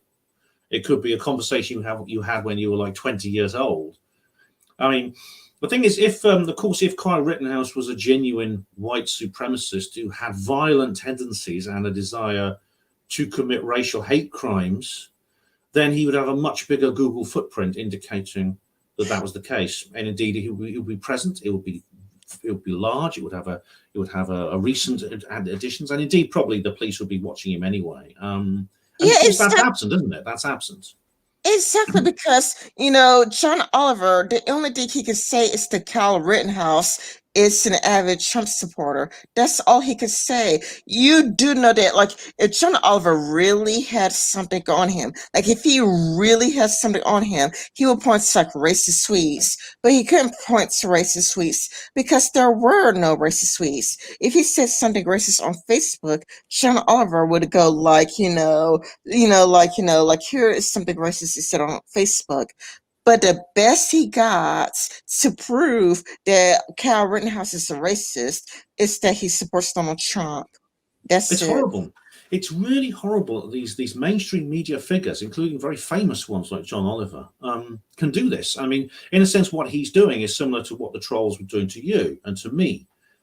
Defamation of character. In a sense, they would take you and they would try to make out you're somebody you're not and somebody worse than you are. And the mainstream media does this with impunity. It's like the mainstream media is able to do this on a much bigger scale than anyone online could. I mean, if you when you were attacked the way you were, just imagine that you had like John Oliver attacking you. You'd done something, and she would he'd be on the show. That Rin Michaelis, I found out all about her. We journalists, we've got onto it, and they brought up something you might have done in the past to make you look bad. And this, it's not just like the people within your internet community seeing it. It's millions of viewers on TV seeing it. In those circumstances, it's horrible what they do. And again, this is a situation which I think crosses the line where it justifies shutting these people up. It's, as I said, despite my free speech absolutism, I believe that what they do is criminal harassment and criminal defamation. But of course, because they have journalistic press cards in their hats, they're allowed to do it. This is the kind of thing that if you or I did on a much small, it would be on a much smaller scale. We would be guilty of harassment. Yet the mainstream media do it all the time, and they get away with it. They destroy people's lives. Well, I think that the reason why John Oliver, would get away with it is because he was really, really careful with his language. He didn't outright say that Kyle Rittenhouse is a racist. He only implied it. Like he basically just implied that Kyle Rittenhouse is a racist. Everything he said was actually true on a technicality. Like if like were to write a transcript of what everything he said on a technicality, everything he said was true. And it's kind of like the course would rule in his favor because everything he said was technically true, even though we do know that he used the word Trump supporter as a euphemism, for racist, not to mention that he played, multiple racist clips surrounded by, Kyle Rittenhouse. Like first he would play what seems to be a coded racist message from the McCloskeys. Then he would talk about Kyle Rittenhouse. Then he would play, more racist clips, like from well, I had to rewatch the video, but he would play more racist clips from what looks to be like a sheriff, where the sheriff would say something that seems to be somewhat more explicitly racist. So it's kind of like you're supposed to think that Kyle Rittenhouse is racist, even Mhm. though I highly doubt he is. When you watch, Colion Noir's channel, I mean, he had a medical kit with him. He had a medical kit with him. He said that he was there to help people, and he seemed completely genuine in it. And like he didn't even seem to initiate any attack. In fact, he seems to be attacked first and shots a person as a retaliation from being shot first. That's exactly what happened on both. And both shootings were self-defense, and of course he will hopefully be acquitted as a result in court. It's again it's this is where free speech absolutism doesn't mean people can say whatever they like. People can just say anything, and then just nothing. There's nothing bad about it, because of course that's not the case at all. And you know, the yelling fire in a crowded theatre. You know about that. Well, when it comes to free speech absolutism, well, you got to look at the word absolutes. Absolutism. It's absolutes. It means that you want free speech. Absolutely, that would be 100%. But there are just, there's like, well, you got to think about slander. You got to think Hmm. about defamation. It's why I say I am not a free speech absolutist. It's like I don't want harassments online. I don't want somebody's docs out there. I am not a free speech absolutist. Like there's like child porn. It's like, well, it's like if you support free speech absolutism, then you would have to support a pedophile, trying to get a child to sleep with them, so it's kind of like, but if you believe in free speech absolutism, then there's nothing wrong with a pedophile talking to a 10-year-old and trying to convince a 10-year-old to try to go home back in their place. When it's like, no, there should be, limits to what you have to say, like, and it should be like, the worst case scenario, like, do we want pedophiles trying to get children to sleep with them? It's like, well, if no, then we gotta regulate that speech. Or it's kind of like, do we want, somebody to put your dogs out there to tell people where you live, to put like your social security number out there? Or what if they get a hold of your credit card number? Should all of your personal information be out there, or should that be censored? Well, if you believe in some form of censorship, then you are no longer a free speech absolutist or a free speech extremist, because you do want some level of censorship. It's all a matter of scale. Yeah, I mean, when I say free speech absolutist, what I mean is that I actually include all those exceptions that you listed. I believe you can be a free speech absolutist and call yourself that, yet say all those exceptions you just listed are valid because they break the law. They break the laws against harassment, against threats, against the Data Protection Act, and things like that when it comes to doxing. And those things should be forbidden. They should be forbidden. Any platform that promotes that is breaking the law. And so I would say I'm a free speech absolutist, but Well, where do those laws come from? Where do those laws come from? It's people agreeing to restrict speech because those laws restrict speech. Like, because laws could change depending on your society, and nobody's advocating to remove laws that restrict speech. yeah, and in that case, that essentially is me saying that speech should be forbidden. That kind of speech should be forbidden because it does have direct resultant harm. You defamation has harm. Threats have harm. The data protection breaches have harm. If you that is doxing, in other words. So yeah, I mean, I absolutely think that those people should not be allowed to say those things. And I know they've said those things about me. They've done those things to me, and it has caused harm. It has. I mean, in other situations, there is a more fuzzy line. Now, we brought this up earlier on the subject of conspiracy theories, and as I said, a platform, anyone who says that a cure for migraine is drinking cyanide is, and I think, causing harm. And I would understand that a platform would actually just get that person off their platform, even if they're not breaking any particular law.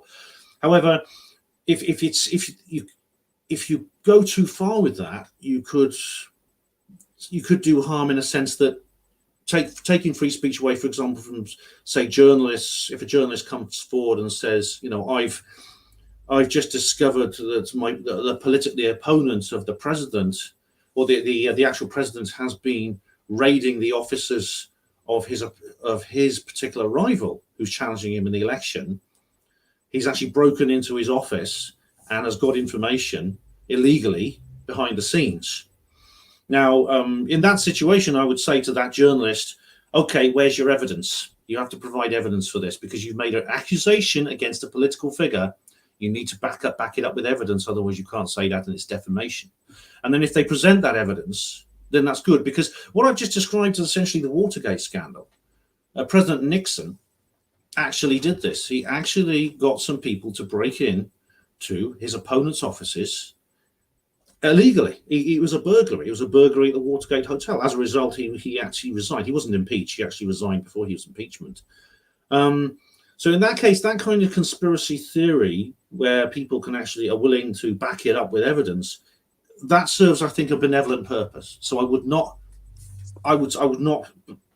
get rid of those in terms of harassment and defamation. Those people, because they back it up with evidence, it's fair comment, as they say. They would say in court that that's a fair comment.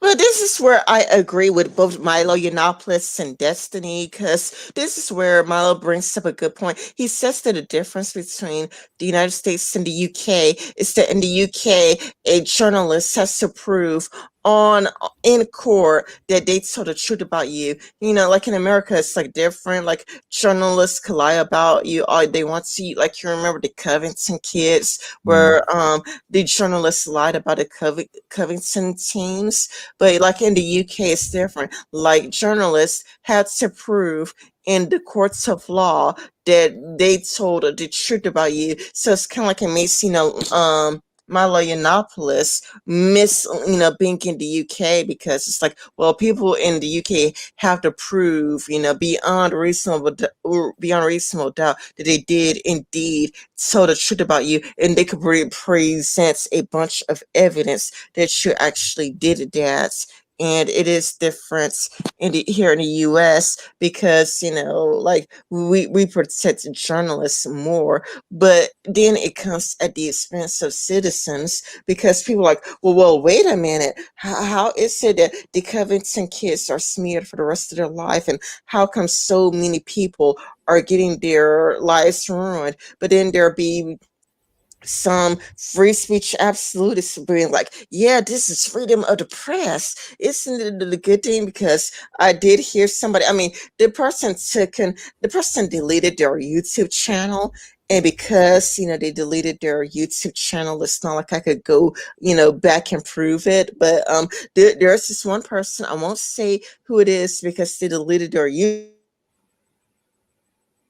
channel and all of the videos in it, but they're like, freedom of the press is wonderful and it's great and it's wonderful and I support it and I love it the way it is.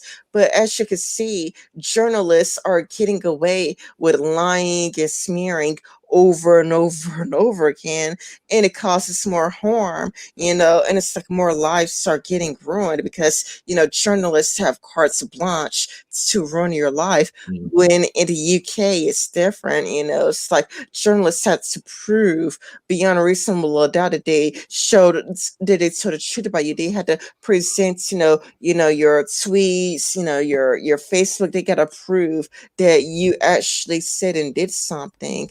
And I think that restrictions are better, because it's like then you wouldn't have somebody's life ruined based on a lie, because right now journalists could basically get away with slanderism.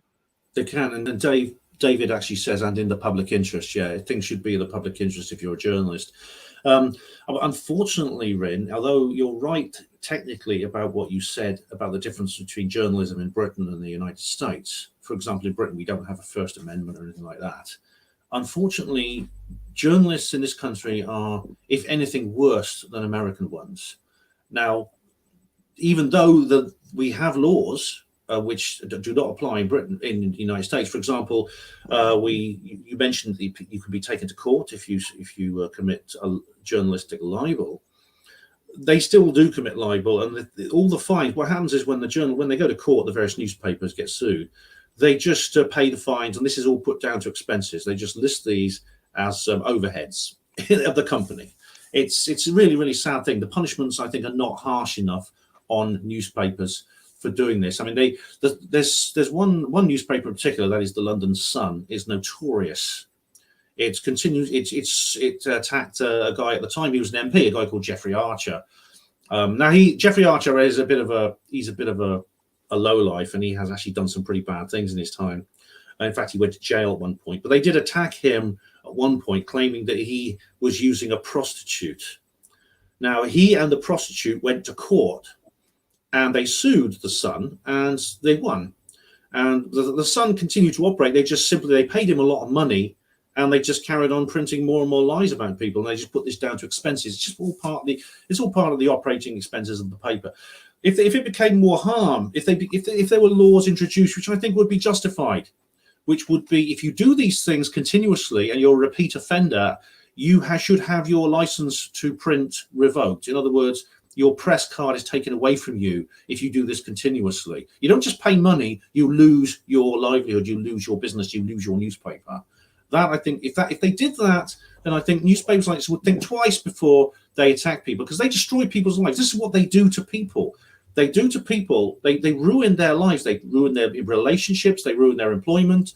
They ruin their family life. And then they just carry on printing more and more garbage in Yeah, their pages.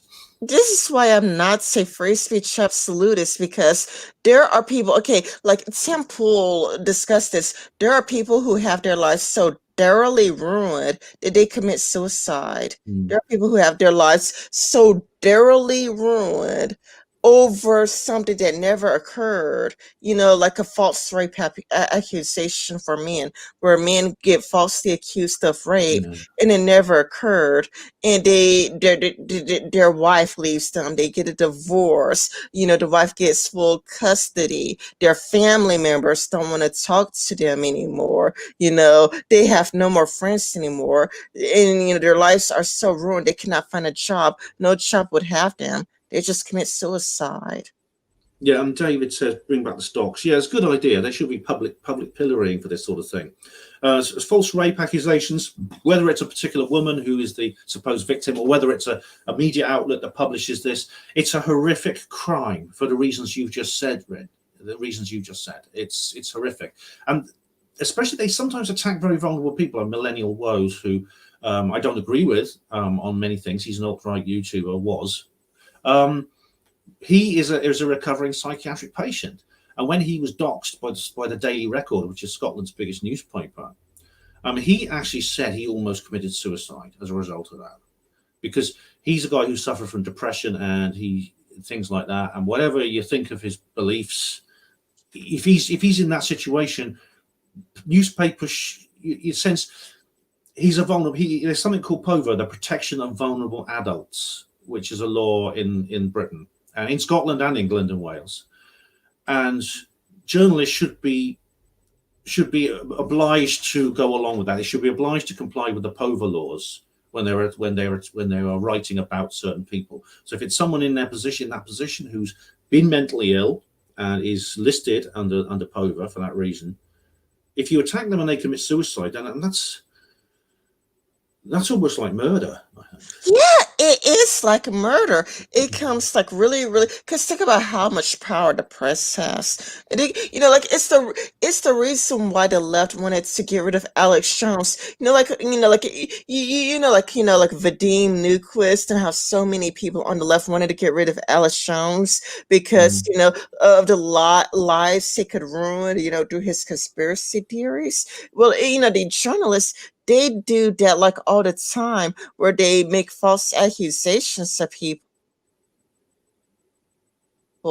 and they lose all their friends and they're friendless, their family abandons them, nobody wants to hire them, and then they end up committing suicide. I mean, and think about how many people that this has happened to over the years, and probably even before either of us was born.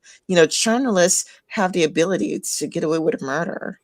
Yeah, and they don't care. I mean, these newspaper reporters are just really quite disgraceful in some of the things they say. I mean, the Sun, the Guardian is another one. I mean, that's it seems to employ some really horrible people, some really nasty characters, I must say. In the case of the Guardian, they very often have a political agenda behind it as well. I mean, the Sun is it's pretty apolitical. The Sun is just apolitical, and it's kind of like into drama and things like that. But the Guardian has a political agenda too, and they essentially do what was done to you However, and to me, but again, it's this huge outlet. The fact they've got millions of readers and they have billions of pounds behind them for publicity. Um, I'd like to say to those people, those if the definition of free speech absolutism is just you could just say whatever you like, even if it is a threat, even if it is harassment, even if it is defamation, then I'm not a free speech absolutist either, if that's the definition of it. Yeah, I mean, most people aren't. Most people wants some level of censorship, and usually the laws got it right. But like I was like, as he pointed out, like like how the sun just pays a fine and they just continue operating as normal. I would like to see the laws gets even stricter, where it's like, no, no, no, no. Like if you keep doing this, you lose your license.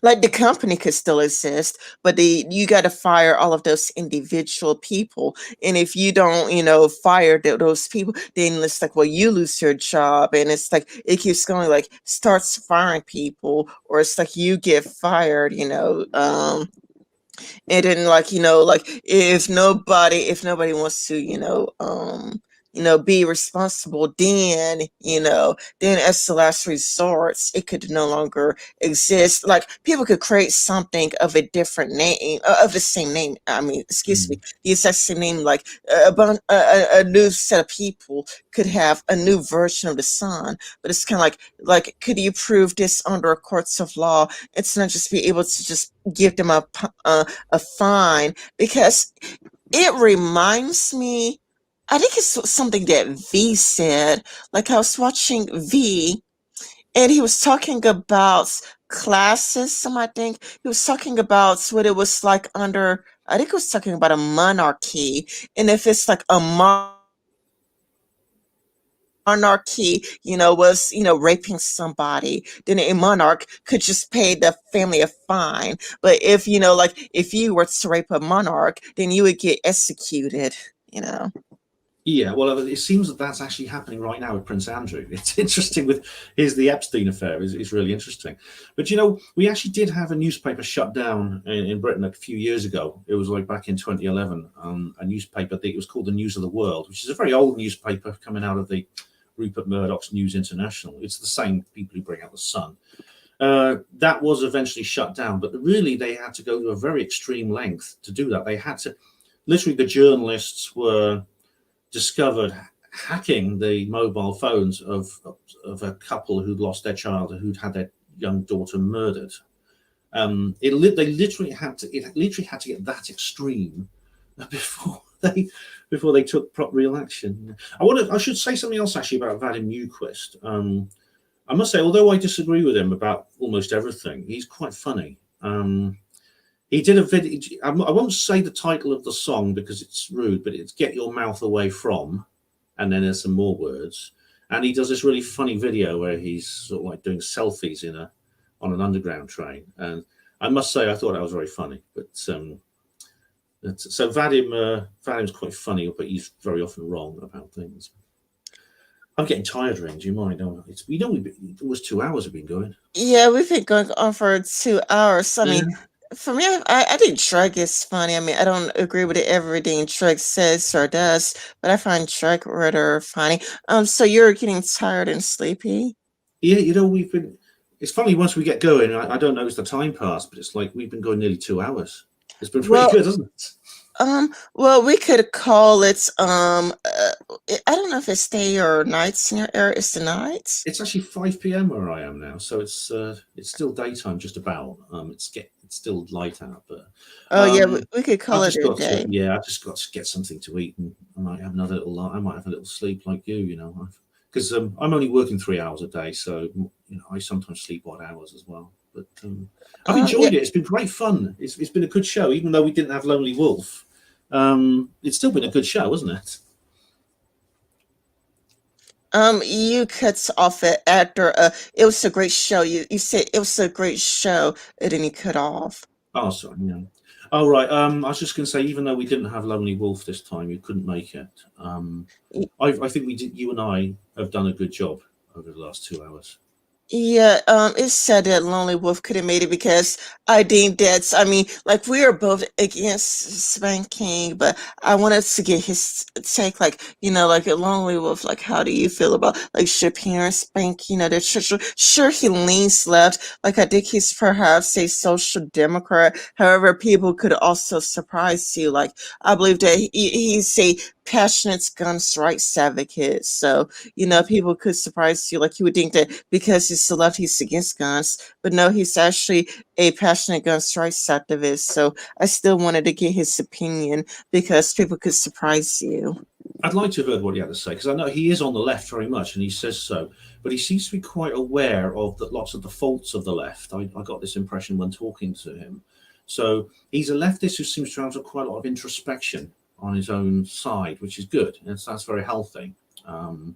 So maybe next time we can get him on. Yeah, maybe next time. Anyway, thank you for being here and thank all of you for watching. Good Thanks, night David, to everybody. Bye bye. and Ansia. Thank you.